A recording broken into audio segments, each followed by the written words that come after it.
સુરતના જંખાવાવમાં દુષ્કર્મનો મામલો સામે આવ્યો છે। બલેઠી ગામે ઈસમોએ મહિલા પર દુષ્કર્મ આચર્યું હતું।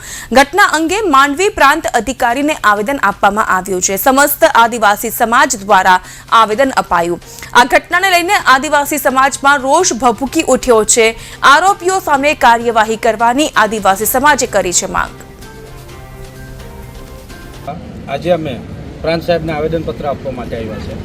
અમારા આદિવાસી સમાજમાં થોડા સમયમાંથી અમારી બહેન દીકરીઓ પર ખૂબ જ દુષ્કર્મ છે, મારામારી છે, મર્ડર છે, એવી ઘટનાઓ જોવા મળે છે।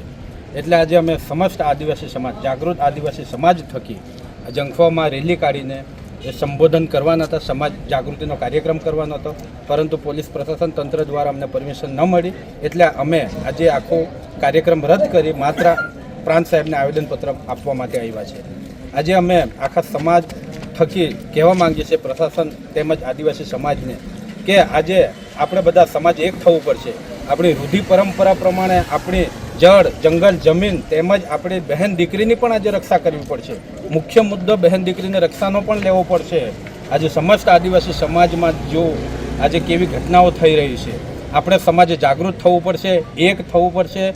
જે આપણા પૂર્વજોએ આપણને રૂઢિ પરંપરા આપી ગયા છે એ અનુસરવી પડશે। આપણા ગામના નિયમો બનાવવા પડશે, નીતિ બનાવવી પડશે અને કોઈ બહારનો વ્યક્તિ આપણા ગામમાં પ્રવેશ ન કરી શકે એવા રૂઢિ ગ્રામસભાના ઠરાવમાં લેવું પડશે અને ગામના વાહવાને મદદ કરવી પડશે અને ગામના પંચોને, એ જ આપણા પરમેશ્વર છે, એમને પણ આપણા ગામ થકી માન સન્માન આપી એમને પણ વ્યવસ્થિત જાગૃત કરવા પડશે અને ગામ કરે એ રામ કરે।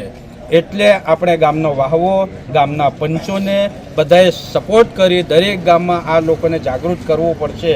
પહેલા જમાનામાં આપણા ગામમાં કોઈ પ્રવેશ કરી શકતો ન હતો, આજે કોઈ પણ વ્યક્તિ આપણા ગામમાં પ્રવેશ કરી શકે છે।